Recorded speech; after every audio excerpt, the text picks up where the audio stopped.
والعاقبة للمتقين والصلاة والسلام على سيد الأنبياء والمرسلين محمد وآله وأصحابه أجمعين، أما بعد. قال الله تبارك وتعالى في كلامه المجيد والفرقان الحميد: أعوذ بالله من الشيطان الرجيم، بسم الله الرحمن الرحيم. إن الله يغفر الذنوب جميعا إنه هو الغفور الرحيم. صدق الله العظيم. وقال النبي صلى الله عليه وسلم: من مات فقد قامت قیامته، او كما قال صلی اللہ علیہ وسلم. بزرگوں اور عزیز دوستوں، اللہ تبارک و تعالی نے انسان کو بے شمار نعمتوں سے نوازا ہے. اللہ تبارک و تعالی نے انسان کو کچھ نعمتیں تو وہ دی ہیں جو انسان کے جسم میں ہیں،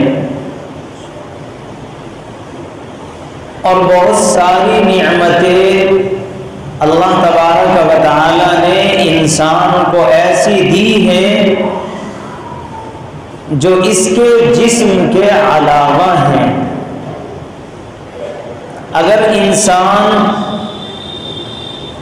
اپنی ذات کے بارے میں غور و فکر کرے، اگر انسان اللہ کی ان نعمتوں کا مشاہدہ کرے جو نعمتیں اللہ تبارک و تعالی نے اس انسان کو عطا کی ہیں. آنکھ اللہ کی ایسی نعمت ہے کہ اگر انسان سے یہ نعمت چھین لی جائے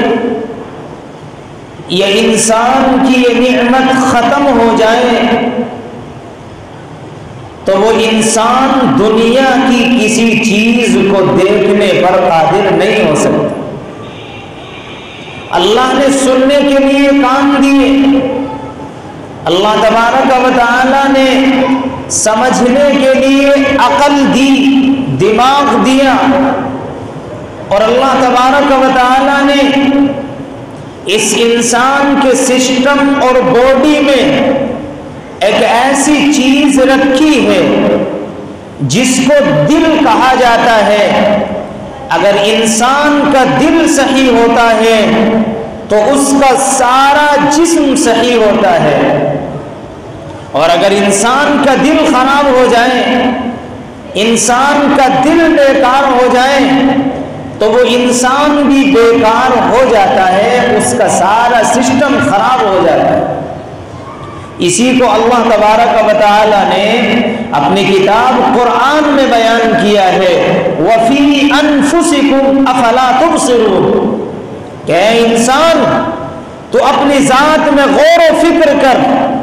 کہ اللہ نے تجھے ایسی ایسی نعمتوں سے نوازا ہے کہ اگر تو ان نعمتوں کے بارے میں غور و فکر کرنے لگے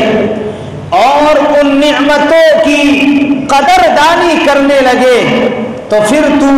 کبھی اللہ کی ذرہ برابر بھی نافرمانی نہیں کر سکتا.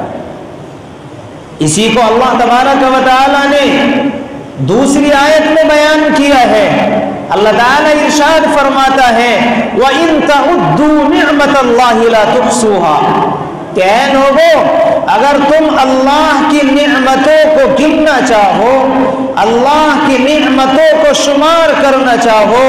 تو تم اللہ کی نعمتوں کو گن نہیں سکتے، شمار نہیں کر سکتے. لیکن ان تمام نعمتوں میں اللہ تبارک و تعالی نے جو انسان کو سب سے بڑی نعمت دی ہے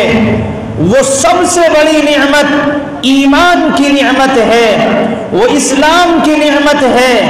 جس آدمی کے پاس ایمان ہوگا، جس انسان کے پاس اسلام ہوگا، وہ انسان دنیا میں بھی کامیاب ہے اور وہ انسان آخرت میں بھی کامیاب ہے۔ چنانچہ جب اللہ نے ہمیں ایمان کی دولت عطا کی ہے، ہمیں اسلام کی دولت عطا کی ہے، تو ہمیں وہ کام کرنے ہیں جن سے اللہ راضی ہو جائے، جن سے اللہ خوش ہو جائے۔ اگر ہم اس طرح کے کام کریں گے تو یقیناً اللہ تبارک و تعالی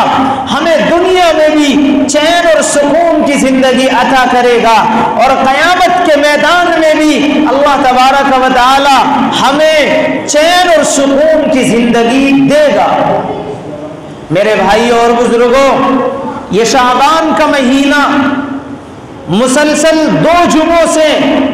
اس شعبان کی فضیلت کو بتلایا جا رہا ہے، اور انسان اللہ تبارک و تعالی کے احکامات کو جب اپنی زندگی میں لاتا ہے تو یقیناً اللہ تبارک و تعالی اس سے راضی اور خوش ہوتے ہیں۔ چنانچہ اسی شعبان کے مہینے میں اللہ تبارک و تعالی نے مسلمانوں کو، ایمان والوں کو ایک رات ایسی عطا کی ہے جس رات کو شب برات کہا جاتا ہے، جس رات کو لیلۃ النصف من شعبان کہا جاتا ہے۔ اس رات میں اللہ تبارک و تعالی مسلمانوں کی طرف متوجہ ہوتے ہیں، اور اس رات میں اللہ تبارک و تعالی مسلمانوں کو معاف کرتے ہیں اور مسلمانوں کی مغفرت کرتے ہیں، اور اس رات میں اللہ تبارک و تعالی مسلمانوں کو، ایمان والوں کو اپنی آغوش میں لے لیتے ہیں، چاہے وہ کتنا بڑا گنہگار ہو، چاہے وہ شراب نوشی میں مبتلا ہو، چاہے وہ زنا کاری میں مبتلا ہو، چاہے وہ والدین کا نافرمان ہو، چاہے وہ کتنے بڑے گناہ کرنے والا ہو، لیکن اگر وہ اللہ کے سامنے آ کر اللہ سے معافی مانگ لے اور اللہ سے یوں کہے، اے اللہ آج تک میں نے جو گناہ کیے ہیں وہ گناہ مجھ سے ہو گئے، لیکن آج کے بعد اے اللہ میں تیرے سامنے معافی مانگتا ہوں، اے اللہ میں تیرے سامنے شرمندہ ہوں، اے اللہ آج تو مجھے معاف کر دے، تو اللہ تبارک و تعالی اس انسان کو معاف کر دیتے ہیں۔ اللہ تبارک و تعالی اس انسان کو اپنی آغوش میں لے لیتے ہیں اور اس انسان سے محبت کرنے لگتے ہیں، اور اس محبت کا تقاضا یہ ہوتا ہے کہ اللہ تبارک و تعالی اس بندے سے کہتے ہیں، اے میرے بندے جا، میں نے تجھے آج معاف کر دیا ہے، جا آج تو میری محبت میں آ گیا ہے، آج تو میری آغوش میں آ گیا ہے۔ اسی کو اللہ تبارک و تعالی نے اپنی کتاب قرآن میں بیان کیا ہے، لا تقنطوا من رحمت اللہ، اے لوگو اللہ کی رحمت سے مایوس نہ ہو، اس لیے کہ اللہ کی رحمت تو بڑی وسیع ہے، اللہ کی رحمت تو بڑی کشادہ ہے، اللہ کی رحمت تو ایسی ہے کہ اگر انسان اللہ کی رحمت کی طرف آتا ہے، اگر انسان اللہ کی طرف ایک قدم چلتا ہے تو اللہ تبارک و تعالی اس کی طرف 2 قدم چلتے ہیں، اور اگر انسان اللہ کی طرف قدم کو چلا کر آتا ہے تو اللہ تبارک و تعالی اس کی طرف دوڑ کر آتے ہیں اور اللہ تبارک و تعالی اس کو معاف کر دیتے ہیں۔ اسی کو اللہ نے اپنی کتاب قرآن میں بیان کیا ہے، لا تقنطوا من رحمت اللہ، کہ اے لوگو اللہ کی رحمت سے مایوس نہ ہو، اللہ کی رحمت سے نا امید نہ ہو، ان اللہ یغفر الذنوب جميعا، اللہ تبارک و تعالی تو انسان کے تمام گناہوں کو معاف کر دیتے ہیں، انہو هو الغفور الرحیم، اللہ تبارک و تعالی تو بڑے بخشنے والے ہیں، بڑے مہربان ہیں۔ جب اللہ کی صفت قرآن میں یہ بیان کی گئی ہے کہ اللہ تو معاف کرنے والا ہے، اللہ تو بخشنے والا ہے، تو اے مسلمانوں ہم اللہ کی طرف متوجہ ہوں اور اللہ کو منائیں۔ جو اللہ ہم سے راضی ہو رہا ہے، جو اللہ ہم سے ناراض ہو رہا ہے، ہم اس اللہ کو راضی کریں اور اس سے معافی مانگے اور اپنے گناہوں کو اس اللہ سے بخشوائیں۔ اسی لیے حدیث شریف میں حضور اکرم صلی اللہ علیہ وسلم نے بیان کیا ہے کہ اللہ تبارک و تعالی اس رات میں آسمان دنیا پر تشریف لاتے ہیں۔ ویسے تو ہر رات اللہ تبارک و تعالی آسمان دنیا پر آتے ہیں، لیکن اس رات میں جب اللہ تبارک و تعالی آسمان دنیا پر تشریف لاتے ہیں اور پھر اللہ کی طرف سے یہ اعلان کیا جاتا ہے اور یہ ندا دی جاتی ہے کوئی بندہ جو آج مجھ سے مانگے میں اس کے گناہوں کو معاف کر دوں، ہے کوئی ایسا بندہ جو آج مجھ سے بیماری کو دور کرائے تو میں آج اس کی بیماری کو دور کر دوں، ہے کوئی ایسا بندہ جو رزق میں پریشان ہے، کاروبار نہیں چل رہا ہے، پریشانی کے عالم میں ہے، تو اگر اس رات میں وہ اللہ سے مانگتا ہے اللہ تبارک و تعالی اس کے رزق میں کشادگی عطا فرماتے ہیں۔ جب اس رات کے اتنے فضائل اللہ کے نبی علیہ الصلاۃ والسلام نے بیان کیے ہیں تو مسلمانوں ہم اس رات میں اللہ کی عبادت کریں، اور اس رات میں اللہ تبارک و تعالی نے کوئی خاص عبادت متعین نہیں کی ہے، بلکہ انسان کی وسعت اور انسان کی طاقت کی بنیاد پر اگر وہ چاہے تو نفل پڑھ سکتا ہے، اگر وہ چاہے قرآن کی تلاوت کر سکتا ہے، اگر وہ چاہے ذکر و اذکار میں مشغول ہو سکتا ہے، تسبیحات میں مشغول ہو سکتا ہے۔ اس رات میں کوئی عبادت متعین نہیں کی ہے۔ آج مسلمانوں نے اس شب برات کو تہوار سمجھ لیا ہے، حالانکہ یہ شب برات تہوار نہیں ہے بلکہ یہ تو مانگنے کی رات ہے۔ یہ شب برات آتش بازی کے لیے نہیں ہے کہ مسلمان اور ان کا نوجوان اور مسلمانوں کا بچہ آتش بازی میں مبتلا ہو، ناجائز کام کرے۔ اور مسلمانوں یہ رات تو اللہ نے اس لیے دی ہے تاکہ مسلمان اللہ کے سامنے عبادت کرے۔ اس رات میں حلووں کا اہتمام کیا جاتا ہے،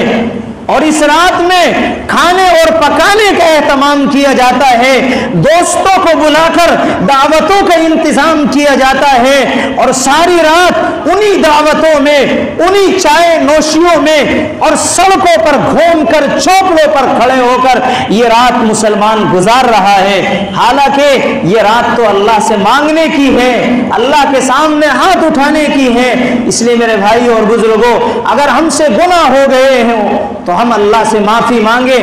اگر کسی آدمی سے اس کے ماں باپ ناراض ہیں تو اللہ اس رات میں اس کی مغفرت نہیں فرماتے ہیں۔